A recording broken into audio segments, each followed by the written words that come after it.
Bismillahirrahmanirrahim. Assalamualaikum warahmatullahi wabarakatuh. Perkenalkan, nama saya Firna Nur Aini dengan NIM 1222020307. Saya sebagian dari mahasiswa UIN Sunan Gunung Jati Bandung dari Prodi Pendidikan Agama Islam. Baik, dalam video kali ini saya akan menjawab beberapa pertanyaan, yaitu sebagai tugas dari ujian tengah semester mata kuliah filsafat Islam. Oke, baik, untuk mengefektifkan waktu dan untuk mengurangi kepanjangan waktu ya dalam video kali ini, jadi saya hanya akan menjelaskan dari jawabannya. Saya tidak akan mengulangi soalnya kembali. Baik, untuk jawaban soal pertama, yaitu Al-Kindi merupakan filsuf muslim pertama memandang bahwa filsafat dan agama Islam tidak bertentangan, melainkan saling melengkapi.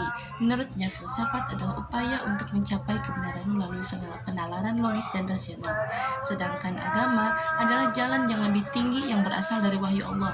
Al-Kindi percaya bahwa filsafat dapat membantu manusia memahami ajaran agama secara lebih mendalam, karena filsafat mendorong penggunaan akal untuk menyelidiki alam semesta, sifat Tuhan, dan tujuan hidup.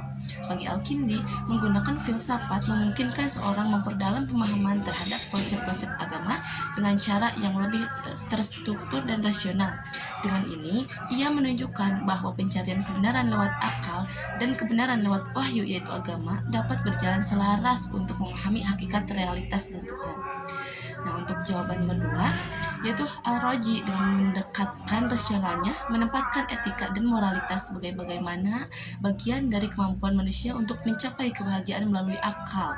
Ia menekankan bahwa kebajikan moral harus dibangun atas dasar pemahaman rasional, bukan sekadar aturan agama atau tradisi. Bagi Al-Raji, manusia dapat mencapai kebajikan sejati dengan memaksimalkan kemampuan berpikir untuk mengendalikan nafsu dan membuat pilihan yang benar demi kesejahteraan diri dan masyarakat. Al-Raji berpendapat bahwa moralitas dapat dicapai melalui akal dan pemahaman rasional independen yang bagi sebagian filsuf sejamannya dianggap berani dan kontroversial. Untuk soal nomor 3, yaitu Al-Farabi menggagas konsep kota ideal yaitu Al-Madinah Al-Fadilah sebagai masyarakat yang dipimpin oleh seorang pemimpin bijak yang memahami filsafat dan agama serta memiliki sifat-sifat seperti hikmah atau kebijaksanaan dan keadilan. Dalam kota ini, setiap warga menjalankan peran sesuai dengan kemampuannya masing-masing, berkolaborasi demi kesejahteraan bersama. Al-Farabi mengaitkan kota ideal ini dengan konsep kebahagiaan tertinggi yaitu as-sa'adah yang diraih ketika seluruh warga berusaha untuk mencapai kesempurnaan moral dan intelektualnya masing-masing.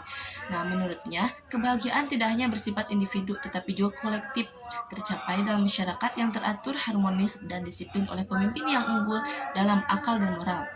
Untuk jawaban nomor 4, yaitu Ikhwan As-Safa menggunakan pendekatan ensiklopedis dalam karya-karya mereka, yaitu dengan menyusun berbagai pengetahuan filsafat, sains, dan agama dalam bentuk risalah yang mencakup topik-topik seperti matematika, logi, ilmu alam, teologi, dan lain sebagainya.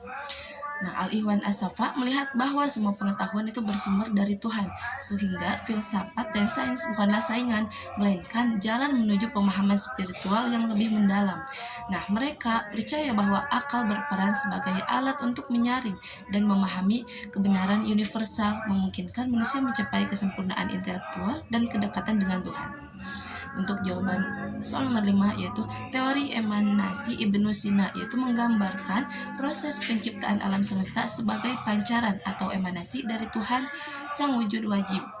Menurut Ibnu Sina, Tuhan yang Maha Esa dan sempurna ini menciptakan alam secara bertahap, di mana setiap tingkat keberadaan memancar dari tingkat yang lebih tinggi secara berurutan.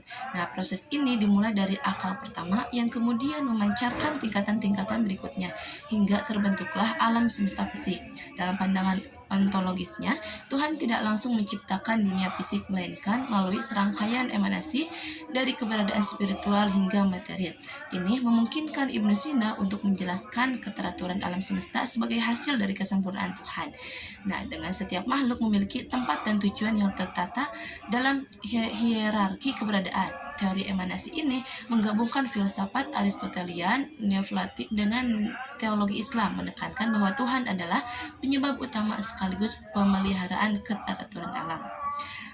Oke, sekian jawaban-jawaban dari saya. Mohon maaf bila terdapat kesalahan. Assalamualaikum warahmatullahi wabarakatuh.